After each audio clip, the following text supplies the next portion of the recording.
Olá, desejo que você esteja bem e esteja acompanhando essas atividades da nossa mesa redonda, onde nós estamos trazendo informações a respeito das contribuições baianas ao desenvolvimento de fármacos.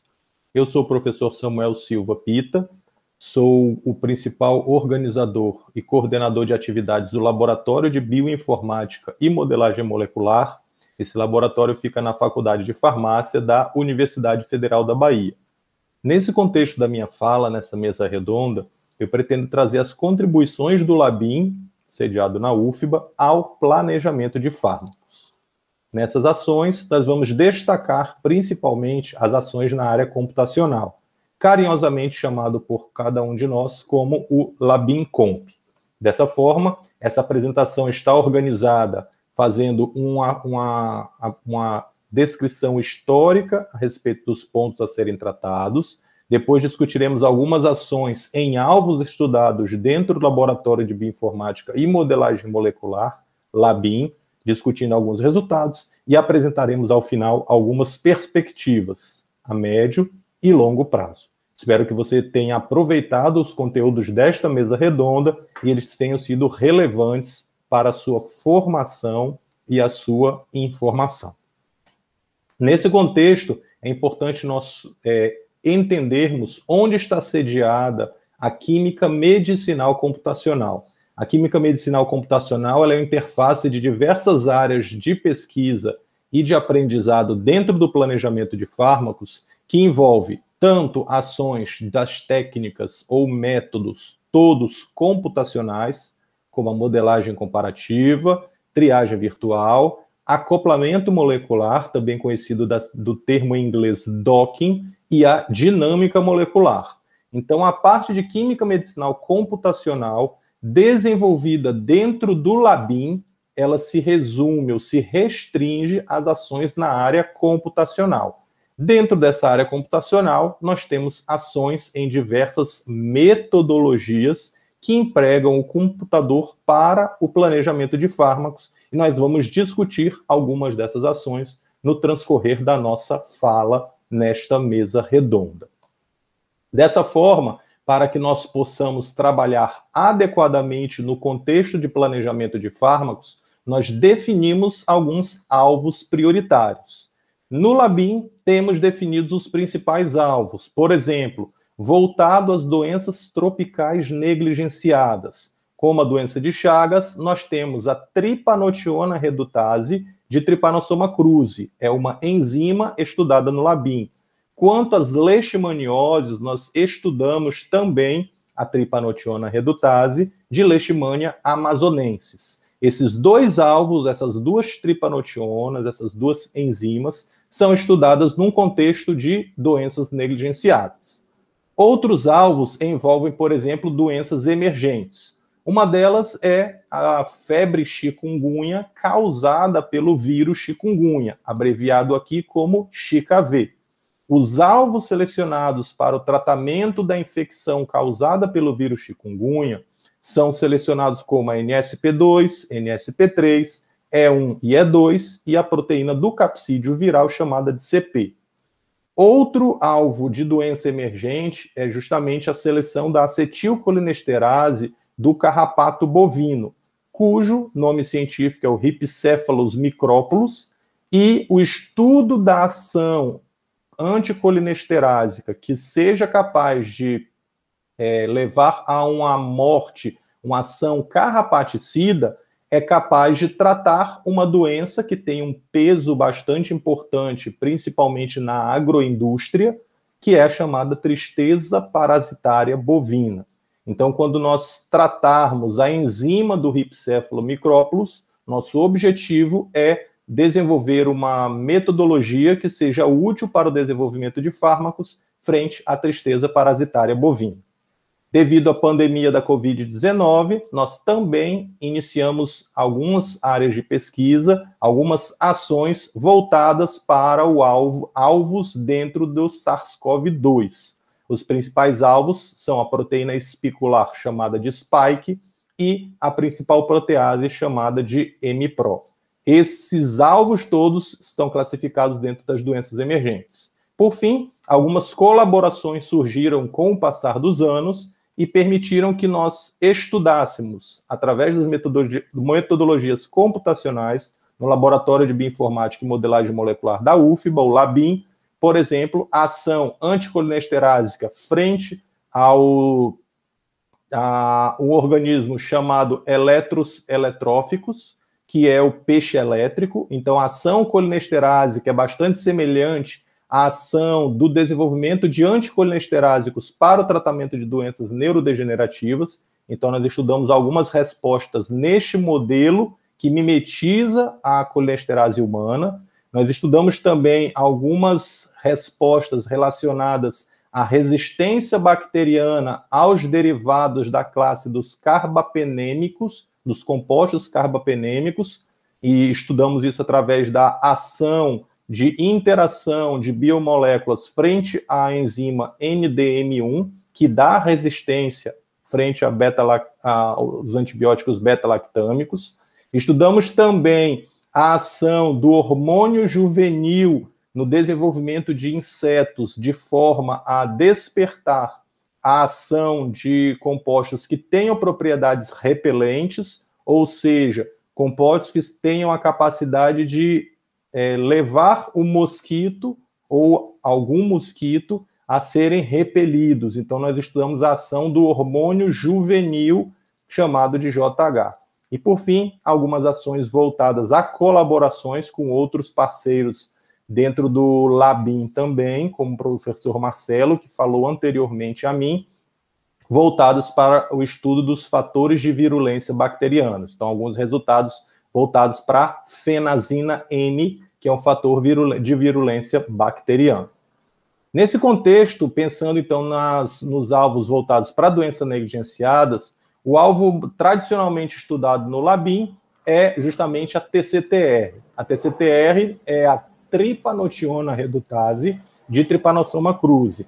Você sabe que o Trypanosoma cruzi é o causador da doença de Chagas. Então, aqui está uma fotomicrografia do parasito, e dentro deste parasito existe uma enzima chamada de tripanotiona redutase. Esta enzima é capaz de, dentre diversas outras atividades, levar à proteção do parasito frente ao sistema imunológico do hospedeiro. Existem outras atividades, a gente vai trazer apenas essa, que é a majoritária.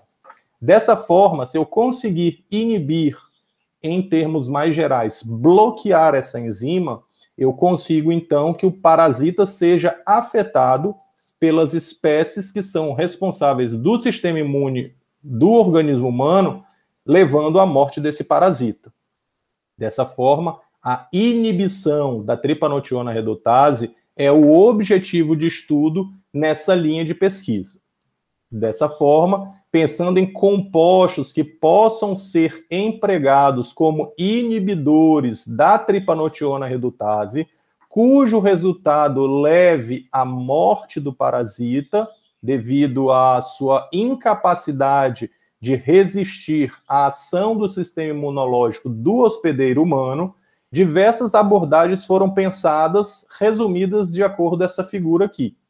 Então, se eu tenho a tripanotiona redutase cuja estrutura é conhecida, eu posso selecionar compostos que interajam frente a esta enzima.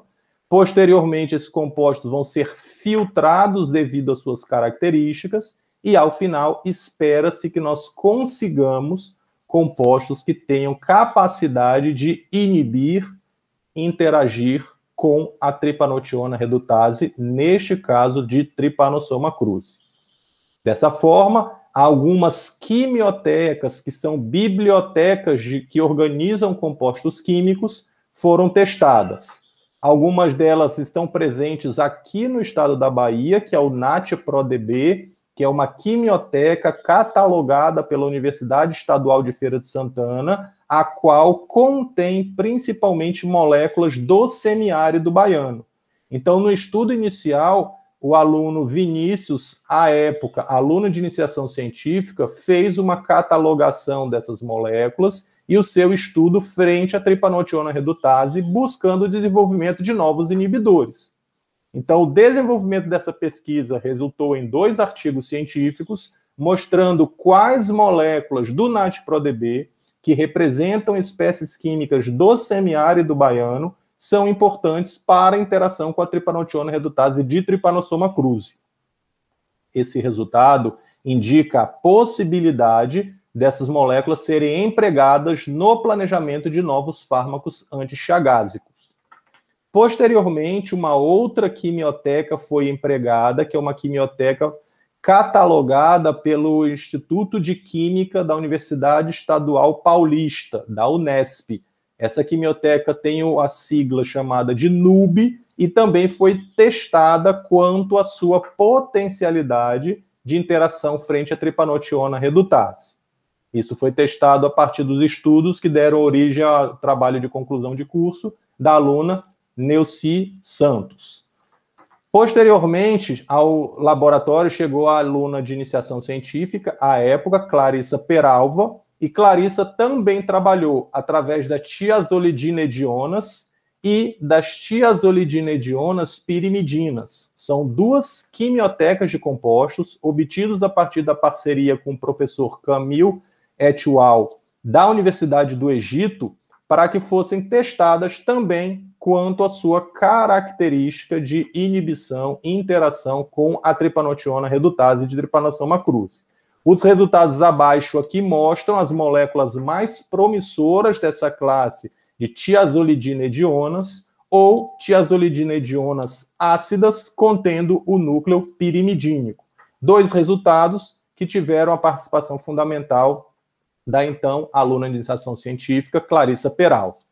Posteriormente, o laboratório recebeu a participação da aluna Thaíse Araújo, e Thaíse também trabalhou no alvo, que era a tripanotiona redutase de Trypanosoma cruzi, utilizando uma série de quimiotecas distintas.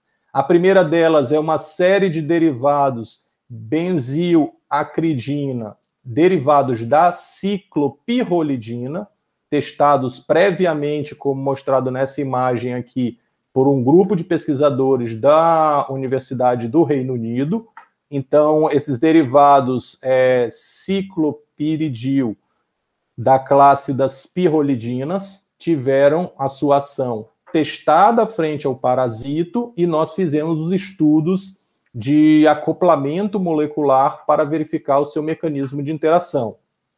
Posteriormente, Thaíse, ainda como aluna de iniciação científica, também foi capaz de sintetizar, a partir de uma colaboração de dados com a Universidade da Espanha, selecionar uma outra série de derivados que eram já derivados de aril sulfeto substituídos, que em alguns casos tinham um grupo pirimidina.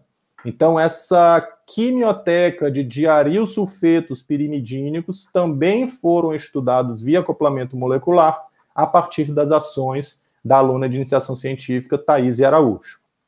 Posteriormente, Thaíse também empregou frente à tripanotiona redutase a possibilidade de você desenvolver os novos inibidores a partir da quimioteca da OpenME.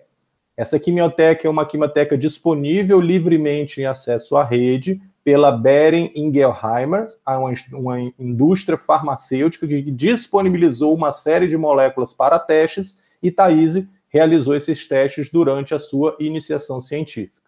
No último passo, Thaíse também foi capaz de selecionar alguns fragmentos moleculares catalogados pelo professor Márcio Dias, da Universidade de São Paulo, campus São Paulo, do Instituto de Biologia. Ele tinha uma série de fragmentos moleculares e Thaíse também fez o estudo destes fragmentos moleculares frente à tripanotiona redutase de Trypanosoma cruzi.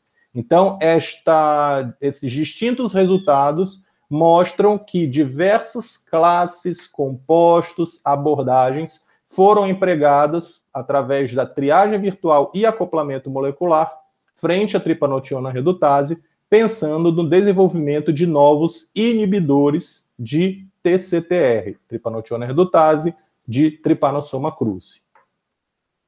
Posteriormente, ainda na área de doenças negligenciadas, nós temos trabalhado também na parte de leishmanioses, e na parte de leishmanioses nós temos o trabalho a respeito do tratamento e da possibilidade de limitações terapêuticas dentro das leishmanioses, desenvolvida para a leishmaniose visceral, que é o trabalho de mestrado de Alexandre Santiago. Então, ele também busca compostos que sejam inibidores da tripanotiona redutase de Leishmania amazonensis, LATR. A Leishmania, como todos devem conhecer, é o agente etiológico causador de uma série de doenças que são agrupadas como leishmaniose, seja visceral, cutânea, mucocutânea, que se manifesta de forma difusa, mas sempre tem o parasito, que é a leishmania, e suas distintas espécies.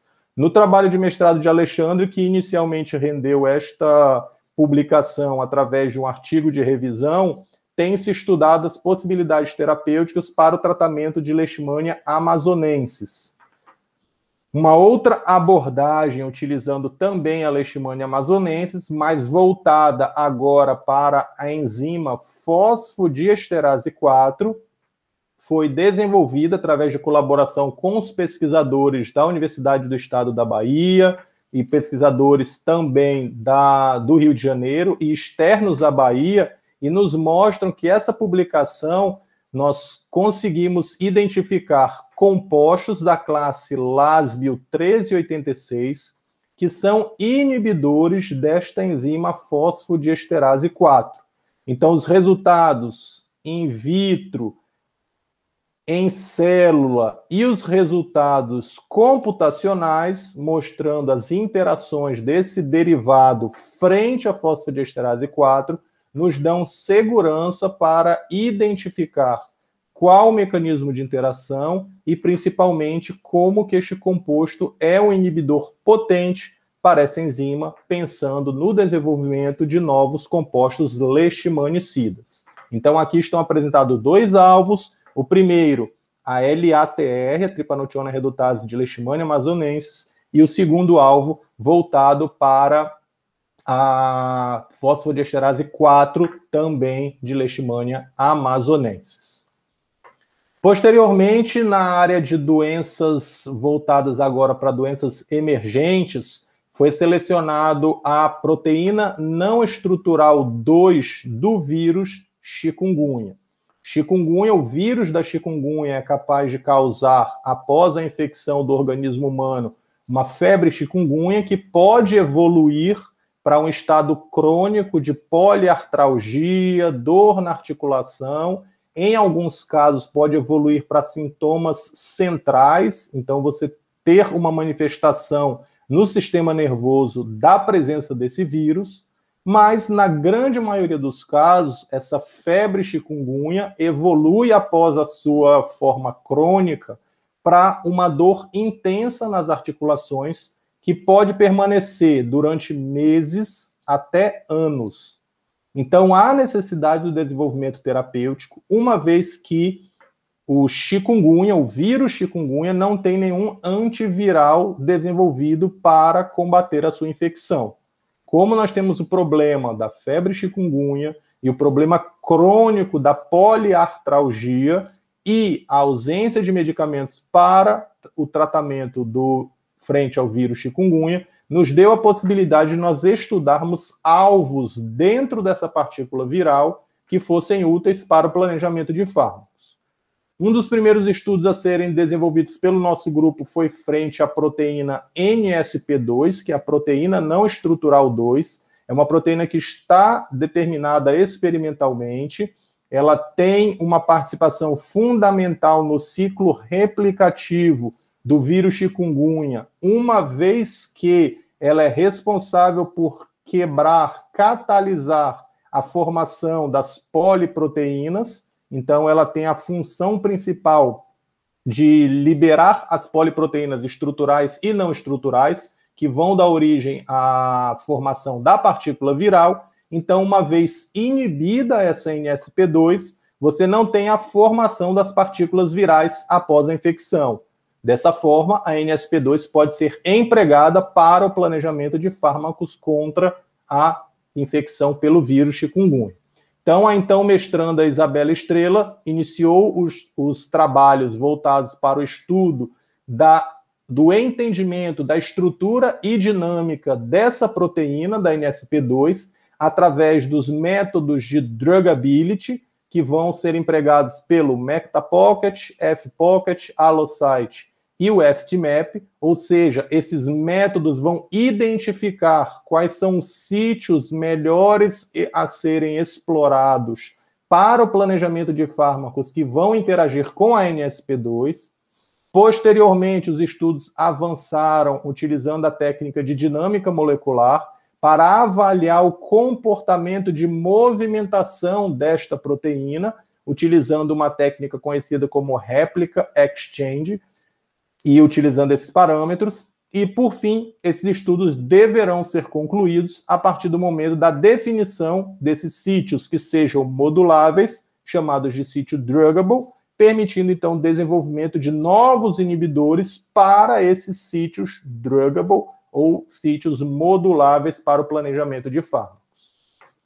Nesse contexto, então, a dinâmica molecular, como resultado, me mostra, a partir do resíduo, o quanto que essa proteína oscilou em função do tempo de simulação. E nós podemos ver que a proteína chega num estado de equilíbrio após algum tempo de simulação. Nós podemos avaliar que durante a dinâmica molecular, essa proteína permaneceu com as suas hélices alfa, mostradas em azul, e fitas beta, mostradas em vermelho, de forma estável, ou seja, essa proteína não se desnaturou durante o processo de dinâmica molecular, mostrando a integridade da sua estrutura secundária.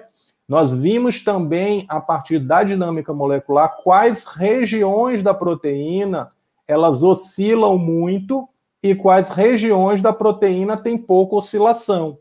Isso é importante para entender se esse sítio ele vai estar perturbado ou não durante uma simulação. Tende-se a buscar sítios que sejam pouco perturbados durante a simulação, de modo a que você consiga acessar esse sítio através de uma molécula bioativa e ela fique naquele local, impedindo que a enzima realize a sua função, no caso, a NSP2. Então, nós conseguimos, a partir da simulação, identificar essas regiões que têm muita oscilação e identificar regiões na NSP2 que têm pouca oscilação.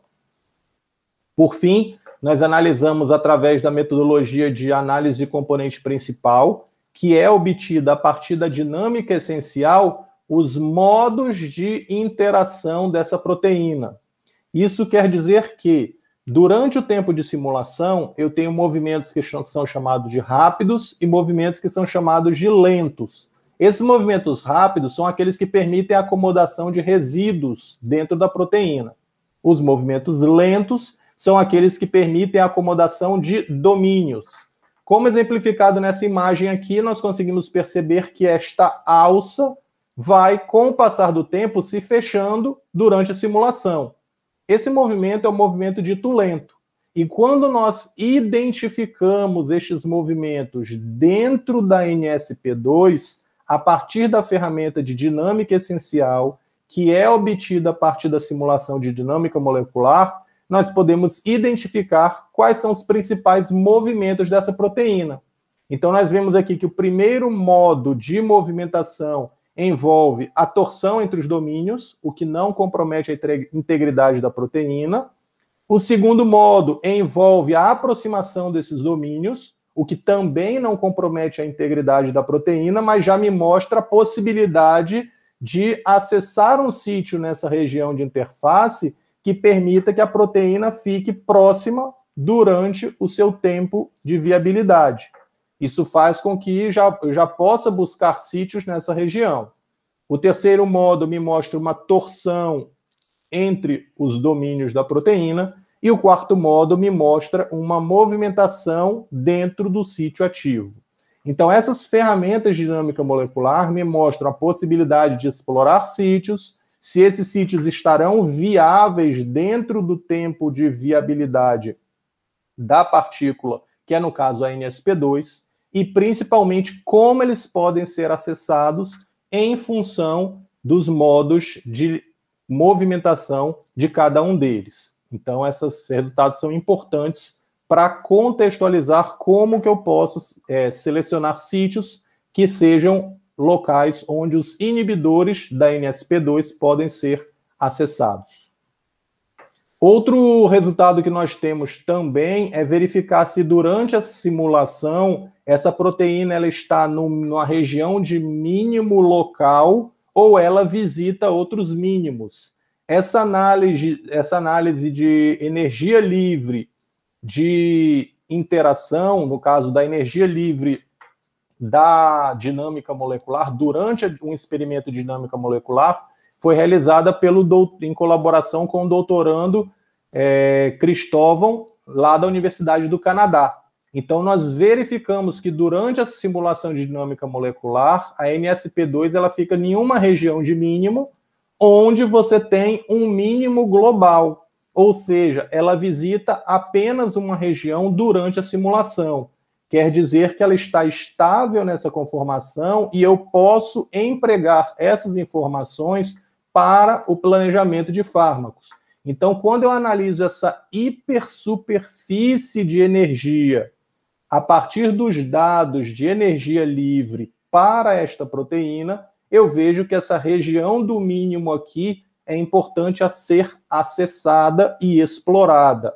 Nessa informação, eu percebo quais são as regiões que estão no mínimo e eu posso buscar os sítios de interação que estão disponíveis nessa região do mínimo global dentro da minha simulação.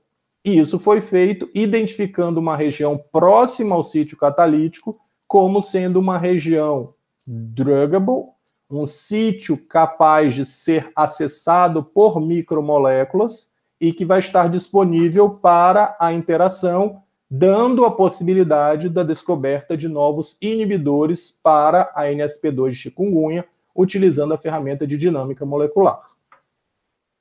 Posteriormente, uma outra abordagem foi realizada pela então aluna de iniciação científica Larissa Muniz, empregando agora a triagem virtual e o acoplamento molecular.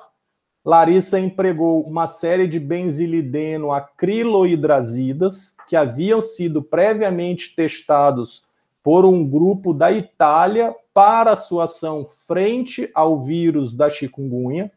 Então, Larissa empregou essa série de derivados, no total de 69 compostos, fez a predição das suas características de absorção, distribuição, metabolização, excreção e toxicidade, para verificar desses compostos quais não teriam características que seriam favoráveis para o desenvolvimento de fármacos, características farmacocinéticas e toxicológicas, e posteriormente Larissa também fez a avaliação via acoplamento molecular. O acoplamento molecular, ou docking do inglês, é uma técnica que permite o estudo da interação entre uma micromolécula e uma macromolécula. Uma vez que para a NSP2 não havia um modelo, um protocolo de acoplamento molecular, Larissa, ainda na sua iniciação científica, avaliou uma série de programas e verificou, frente à atividade biológica medida para esses derivados benzilideno acrilohidrazidas, como que os programas de acoplamento respondiam frente à atividade biológica. Qual programa conseguia classificar os compostos benzilideno acrilohidrazidas de uma forma semelhante à ordem da atividade biológica? A isso nós chamamos de validação do acoplamento, utilizando os dados de atividade biológica.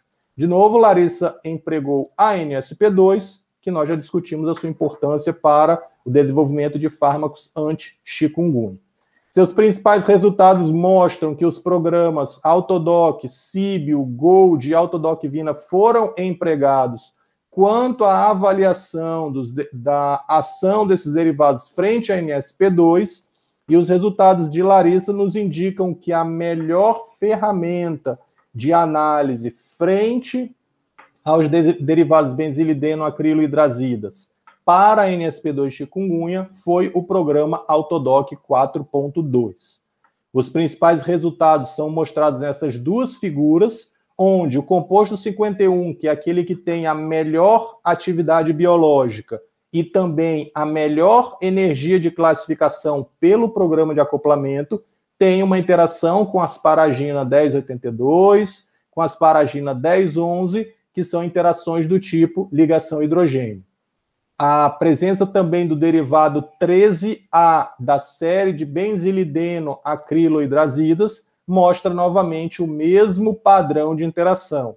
O que difere a figura A da figura B, além do composto empregado, é que o composto em A é aquele que tem a melhor atividade biológica e a melhor energia de interação calculada via docking molecular. A figura B, você tem a pior energia de interação e também a pior atividade biológica, mostrando que o programa consegue reconhecer o padrão de interação e discriminar aquelas que são melhores interações que corroboram com os dados de atividade biológica e aquelas que são as interações menos favoráveis que também corroboram com a atividade biológica. Posteriormente, chegando ao laboratório, a aluna, então, de iniciação científica, Agne Bonfim. Agne também empregou a NSP2 de chikungunya nos seus estudos de iniciação científica, empregando agora uma base de dados de catecóis. Essa base de dados de catecóis foi empregada uma vez que já se sabe que os polifenóis têm atividade antiviral frente a diversos outros vírus. Dessa forma, tendo acesso a essa informação primária, Agne, então, estudou essa base de dados de catecóis, tendo 576 compostos, tanto quanto as suas propriedades farmacocinéticas e toxicológicas, quanto também ao acoplamento molecular frente à NSP2. Sabendo do trabalho anterior de Larissa, que já havia validado a metodologia de acoplamento para a NSP2, Agne avançou para a parte de eficiência de ligação desses compostos. Assim sendo, os resultados de Agne frente a esses catecóis mostram interações significativas na região do sítio ativo, principalmente com triptofano 84, histidina 83 e a presença da cisteína 13, cisteína e histidina, que são os aminoácidos catalíticos da NSP2. Os outros resultados de acoplamento molecular, da triagem virtual por acoplamento molecular realizado para essa base de catecóis, mostra como os catecóis são posicionados e interagem nessas regiões do sítio catalítico da NSP2.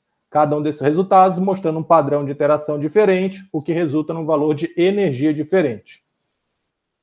Agne também estudou, utilizando a mesma metodologia, mas voltada para a NSP3. A NSP3 tem um fator importante que é responsável pela síntese de nucleotídeos no ciclo de replicação do vírus chikungunya.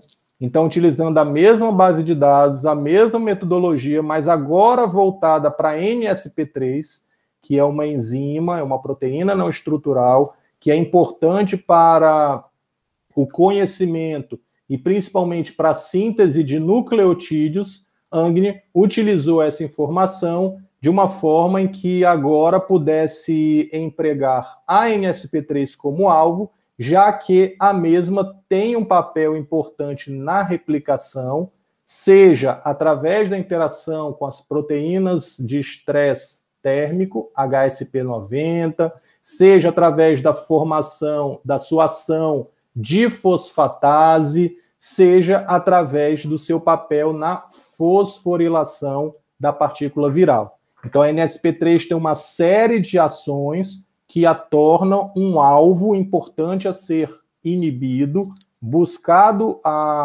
frente a compostos bioativos para o planejamento de compostos anti-chikungunya.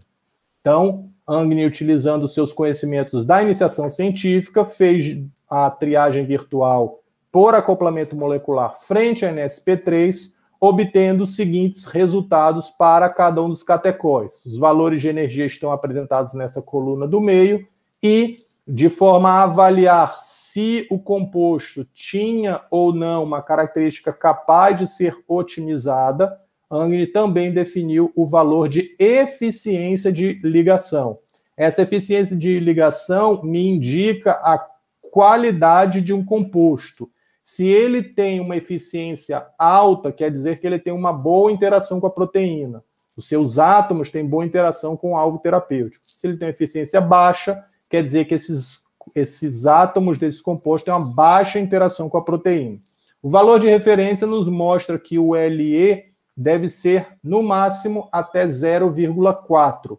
Nós vemos que todos os primeiros derivados com melhor classificação energética têm valores inferiores a 0,4, o que indica que os catecóis têm a possibilidade de serem ligantes, possíveis inibidores da NSP3 com características favoráveis. Lembrando que, inicialmente, Angne já havia avaliado as características farmacocinéticas e toxicológicas. Agora, ela avaliou nesse resultado a característica de eficiência de ligação. Posteriormente, também no seu trabalho de iniciação científica, Angne utilizou a proteína do capsídeo, seguindo a mesma metodologia anterior. Por que a proteína do capsídeo é importante? Porque ela é uma proteína estrutural e, como tal, ela é importante para garantir a proteção do vírus e a sua internalização frente à célula humana no momento da infecção. Se você desenvolver algum composto que se ligue à proteína do capsídeo, isso posteriormente pode favorecer o desenvolvimento de compostos que tenham a ação de impedir a entrada do vírus, a infecção do vírus chikungunya na célula. Então, pensando nessa abordagem de compostos que interagissem com a proteína do capsídeo, impedindo a sua entrada na célula, nós estudamos também essa série de catecóis. Os resultados, de acordo com os experimentos obtidos por Angne, estão mostrados aqui, e mais uma vez nós vemos que os resultados de eficiência de ligação dos catecóis frente à proteína do capsídeo estão dentro dos valores aceitáveis, ou seja, inferiores a 0,4, o que mostra que esses catecóis têm uma interação favorável e essa interação é, de certa forma, efetiva frente à proteína do capsídeo do vírus chikungunya. Ainda na sua iniciação científica, Jordan também desenvolveu uma série de análises agora voltadas para as proteínas do envelope.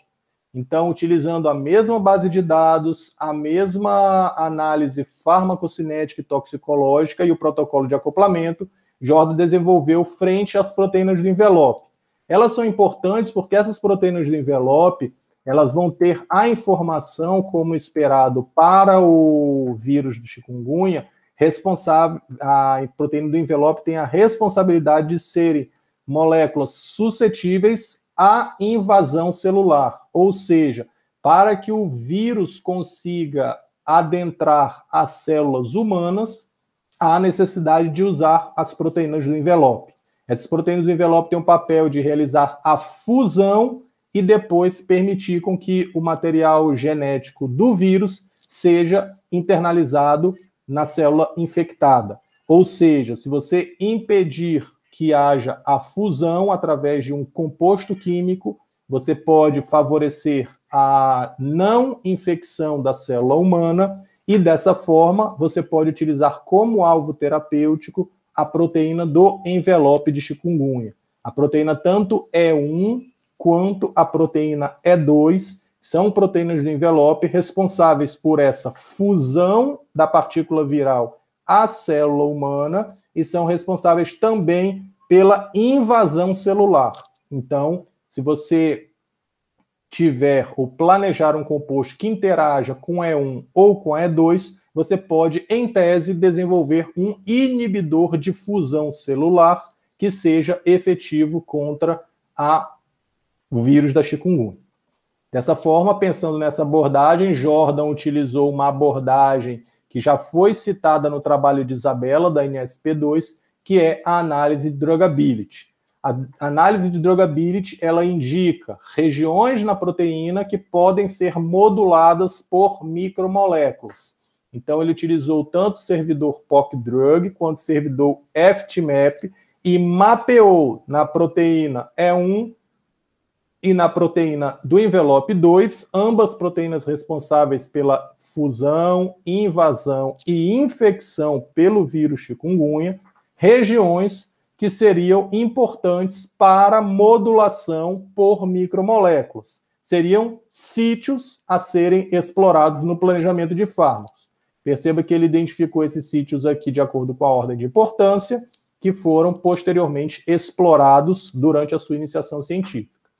Então, Jordan, a partir desses sítios, identificou quais catecóis tinham interação favorável com esses sítios e calculou as suas métricas de eficiência de ligação, tanto o LE quanto a eficiência de ligação dependente da lipofilicidade, quanto a eficiência de ligação independente do valor. Então, você novamente percebe que os valores de LE inferiores a 0,4 mostram que esses catecóis podem interagir com as proteínas do envelope de modo eficiente e, principalmente, a partir dos resultados de energia, você tem uma interação favorável.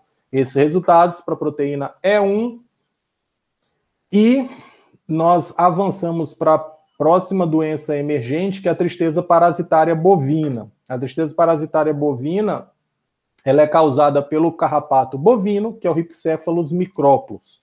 Então, ela traz tanto a questão de debilidade do animal, quanto uma perda na parte de produção de couro, leite e carne. É um problema da agropecuária bastante considerável. Então, o desenvolvimento de carrapaticidas, que vão resultar no tratamento da tristeza parasitária bovina, é um alvo a ser estudado.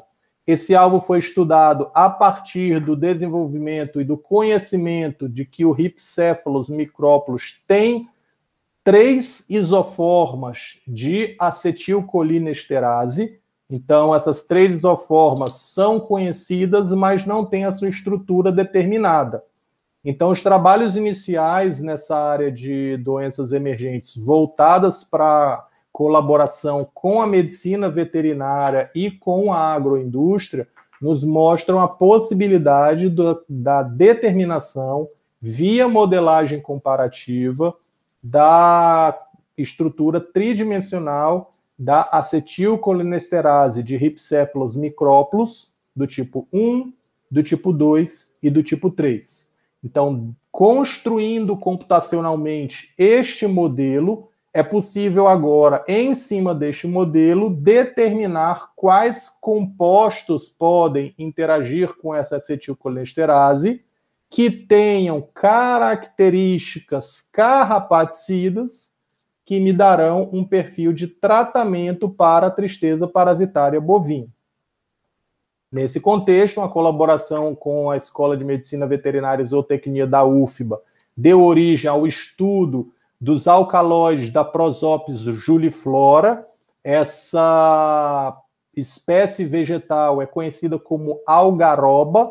Então, os trabalhos reuniram experimentos in vitro e in silico, contando com a nossa participação, onde nós percebemos que os dados biológicos mostram que os alcaloides da algaroba têm ação anticolinesterásica que leva a um efeito carrapaticida.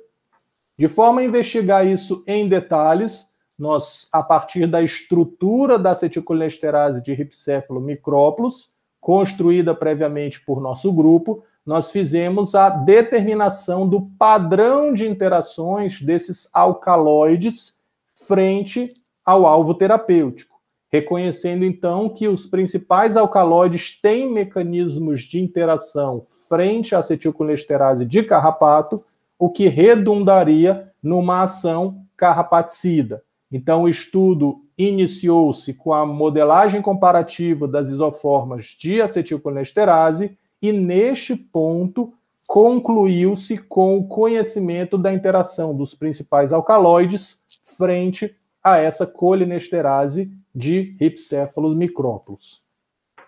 Posteriormente, esse resultado avançou para uma série de outros alcaloides da classe da berberina e piperina, cuja atividade biológica também tinha sido pronunciada frente ao Rhipicephalus micrópolis, e aí os estudos, de novo, computacionais desenvolvidos no LabinComp, mostraram como que se dá a acomodação desse alcaloide berberina, desse alcaloide piperina, frente à acetilcolinesterase, resultando, então, no efeito larvicida e anticolineesterásico.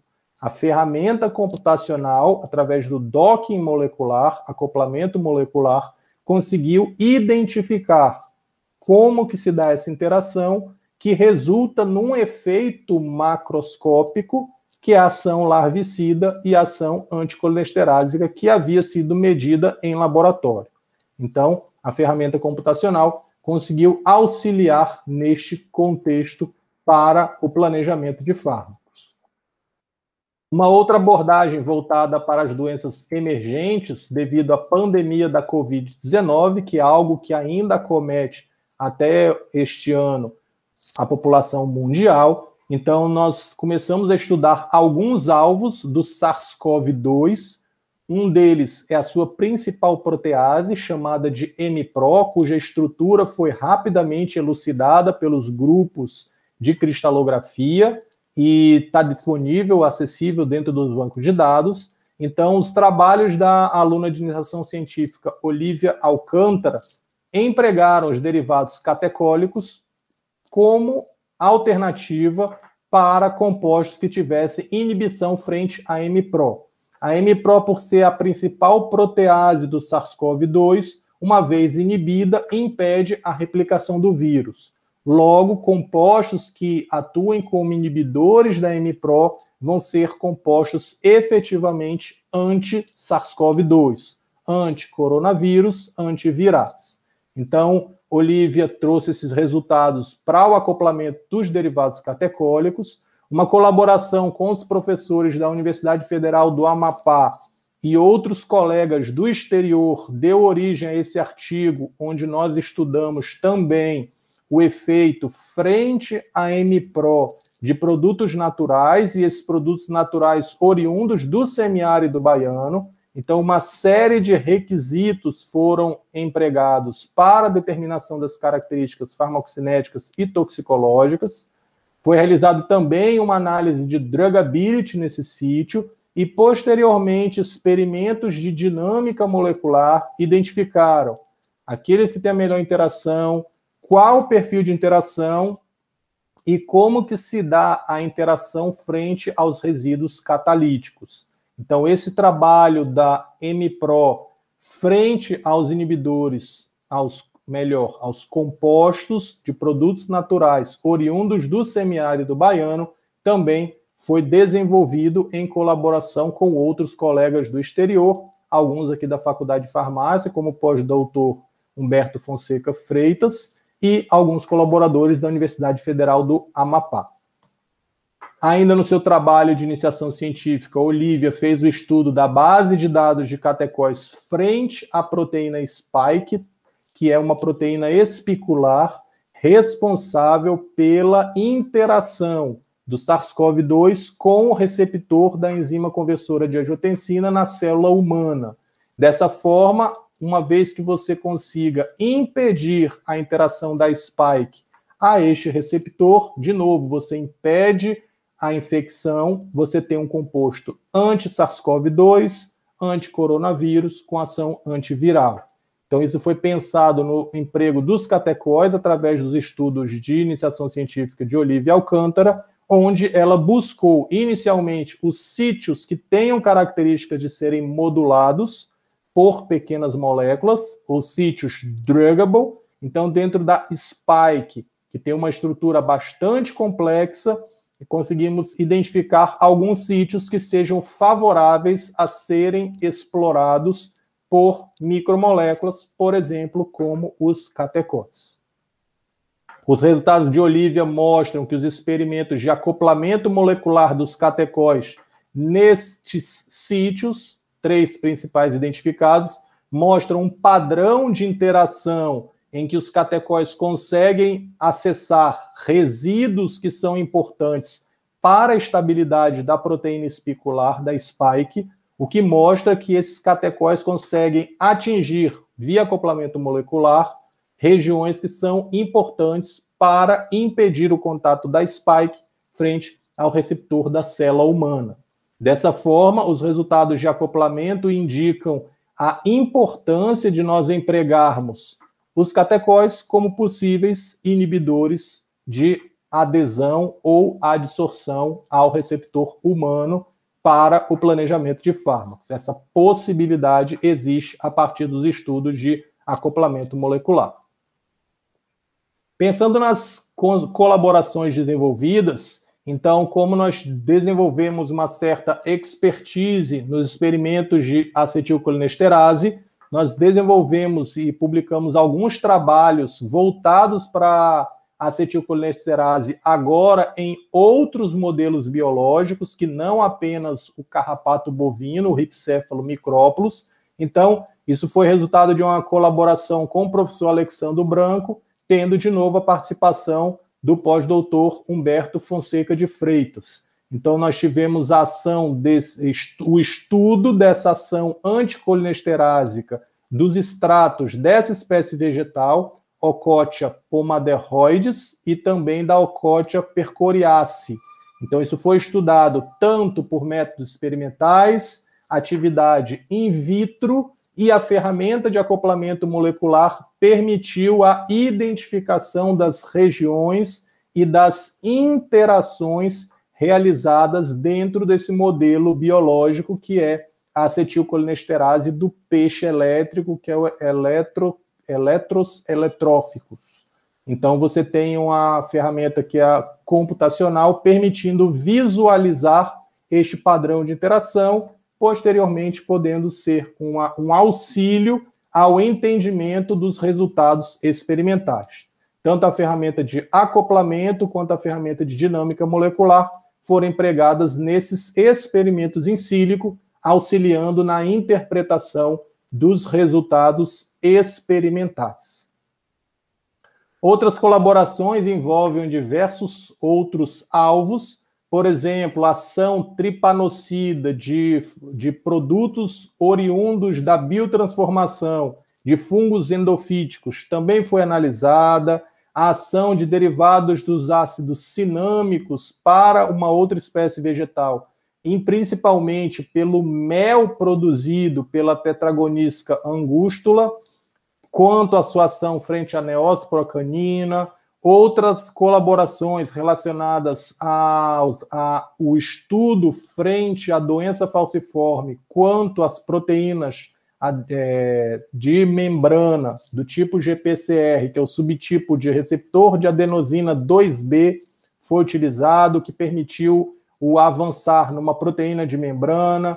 Uma outra possibilidade de utilizar compostos oriundos da biotransformação de fungos frente ao Trametes versicolor, também foi empregado em colaboração. Outros voltados para esquistossomose, são trabalhos a serem desenvolvidos, e também frente à Monolióptera perniciosa, que é um alvo voltado para a vassoura de bruxa, um alvo bastante comum e estudado aqui, principalmente na Bahia. Então, uma série de atividades que permitem que essas técnicas computacionais, modelagem comparativa, acoplamento molecular, triagem virtual, dinâmica molecular, sejam empregadas dentro do laboratório de bioinformática e modelagem molecular. Há também que se agradecer, claro, nesse final da apresentação, a todos os alunos que contribuíram de forma direta ou indireta para a realização desse trabalho. Queremos agradecer especialmente a Faculdade de Farmácia, onde está sediado o Laboratório de Bioinformática e Modelagem Molecular, agradecer à UFBA e agradecer à comissão organizadora do Congresso UFBA 75 anos. Claro que todo esse trabalho computacional, todo esse trabalho desenvolvido tem o aporte científico das agências de fomento, como a CAPES, a FAPESB e o CNPq, como também o apoio através de bolsas de iniciação científica da Pró-Reitoria de Pesquisa, Ciência e Inovação da Universidade Federal da Bahia. Também gostaria de agradecer o apoio aos 2 programas estrito sensu de ciências farmacêuticas que têm nos dado subsídios, tanto de recursos humanos quanto de auxílio à pesquisa, que é o Programa em Ciências Farmacêuticas PPG Pharma, sediado na Universidade do Estado da Bahia, a UNEB, e o PPG-CF, sediado na Universidade Estadual de Feira de Santana. Aos alunos, que são os principais colaboradores nesse trabalho, alguns estão representados aqui, alguns já não frequentam mais o nosso laboratório, mas deixaram as suas contribuições científicas. Quero agradecer a todos e agradecer também a atenção. Espero que você tenha aproveitado este momento para verificar como que as contribuições baianas na área de planejamento de fármacos, principalmente nessa palestra para a parte computacional, pode ser útil para o desenvolvimento científico e tecnológico de nossa nação. Muito obrigado e um bom restante de mesa redonda a todos.